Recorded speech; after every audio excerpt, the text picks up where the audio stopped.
నియోజకవర్గంలో 7 ఏళ్ల పాపని కిడ్నాపర్లు మరి ఏ విధంగా తీసుకువెళ్లి చంపేశారో ఆ ఉదంతం చూస్తే నిజంగా ప్రతి ఒక్కరికి గుండె ద్రవించిపోతుంది. ఆడపిల్లలున్న తల్లిదండ్రులకైతే పిల్లల్ని స్కూల్ కి పంపించాలంటేనే భయం వేస్తుంది. నిజంగా సొంత జిల్లాలో ఇలాంటి ఒక కిడ్నాప్ హత్య జరిగింది అంటే అది చంద్రబాబు నాయుడు గారి అసమర్థత కాదా, ఈ ప్రభుత్వం అసమర్థత కాదా అని నేను అడుగుతున్నా.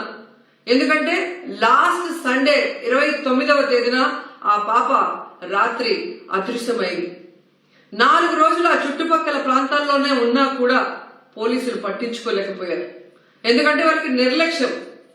తల్లిదండ్రులు కంప్లైంట్ ఇచ్చినా పోలీసులు పట్టించుకోకపోవటం వల్ల ఆ అమ్మాయి ఆ ఇంటికి 4 కిలోమీటర్ల దూరంలో ఉన్న సమ్మర్ స్టోరేజ్ లో శవమై తేలింది అంటే మరి హోంమంత్రి ఏం చేస్తున్నట్టు, ఈ ముఖ్యమంత్రి ఏం చేస్తున్నట్టు, ఈ డిప్యూటీ ముఖ్యమంత్రి ఏం చేస్తున్నట్టు నేను అడుగుతున్నాను. ప్రజల్ని పట్టించుకోరు, ఆడవాళ్ల భద్రత పట్టించుకోరు, చిన్న బిడ్డల్ని చంపేస్తున్నా కూడా పట్టించుకోరు. అసలు ఈ రాష్ట్రంలో ప్రభుత్వం ఉందా? పోలీసులు ఉన్నారా? అసలు ఏం చేస్తున్నారు వీళ్ళంతా మాకు అర్థం కావట్లేదు. నిజంగా ఈరోజు ఈ రాష్ట్రంలో మీరు చూస్తే ఎంతసేపు పోలీసుల్ని తమ కక్ష సాధింపు చర్యల కోసం, తమ రెడ్ బుక్ రాజ్యాంగంలో ఎవరి పేర్లైతే రాసుకున్నారో వాళ్ళ మీద ఎలా తప్పుడు కేసులు పెట్టాలా, వాళ్ళని ఎలా కొట్టాలా, వాళ్ళని ఏ విధంగా కేసుల్లో ఇరికించాలా అన్న దాని మీదే పోలీసులు ఉపయోగిస్తున్నారు. కానీ ఈ రాష్ట్రంలో మహిళల భద్రత కోసం గాని, పసిబిడ్డల భద్రత కోసం గాని, చిన్న బిడ్డల భద్రత కోసం గాని ఎప్పుడైనా ఉపయోగించారని నేను అడుగుతున్నా. మదనపల్లిలో ఫైల్ కాలితే హెలికాప్టర్ లో డీజీపీ గారిని పంపిస్తారు. కానీ ఈ రాష్ట్రంలో ఆడపిల్లల్ని కిడ్నాప్ చేసినా, చంపేసినా, రేప్ చేసినా మట్టు హెలికాప్టర్లలో డీజీపీని పంపి ఆ ఫైళ్లకున్న విలువ కూడా ఆడపిల్లలకి లేదా మీ ప్రభుత్వంలో? ఈరోజు ఎంత సిగ్గుచేటంటే ముఖ్యమంత్రి గారి సొంత జిల్లా చిత్తూరులోనే ఇలా జరిగిందంటే ఇక రాష్ట్రంలో ఎలాంటి పరిస్థితులు ఉన్నాయో ఒకసారి ఆలోచించండి.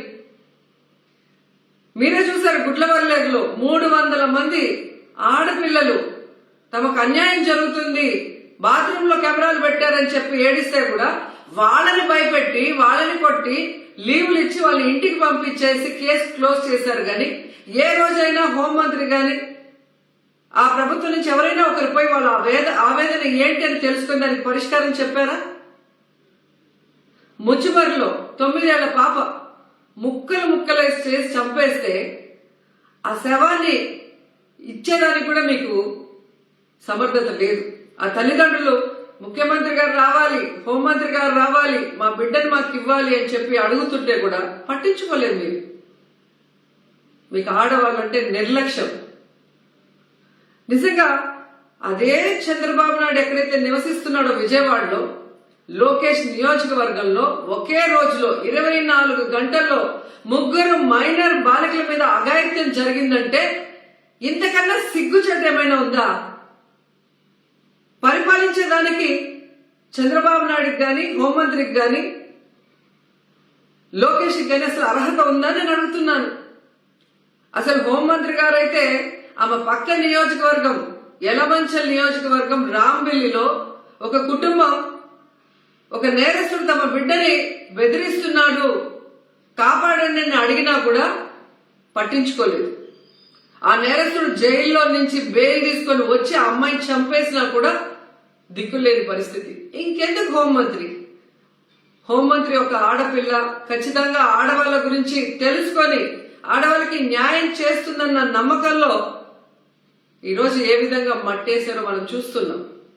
ఈ రోజు కూడా మీరు చూస్తే జగన్మోహన్ రెడ్డి గారు పుంగునూరుకి 9వ తేదీ వస్తున్నారు అని తెలియగానే ఎక్కడ తమ ప్రభుత్వ అసమర్థన పరిపాలన బయటకు వస్తుందో, రాష్ట్రంలో జరుగుతున్న అన్ని విషయాల గురించి జగన్మోహన్ రెడ్డి గారు అక్కడ ప్రస్తావిస్తే తమ పరువు పోతుందన్న భయంతో ఈ రోజు ప్రభుత్వం, హోంమంత్రి పరుగులు తీస్తున్నారు పుంగునూరుకి.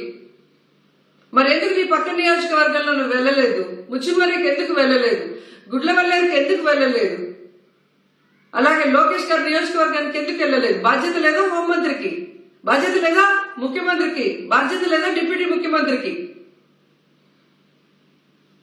ఇప్పటికైనా జగన్మోహన్ రెడ్డి గారి మీద కక్ష సాధింపుతో ఆయన తీసుకొచ్చిన దిశ యాప్ ని, దిశ పోలీస్ స్టేషన్ని, అలాగే మహిళా పోలీసుల్ని నిర్వీర్యం చేయడం కాదు, వాటిని బలోపేతం చేసి మహిళల్ని రక్షించే బాధ్యత తీసుకోండి.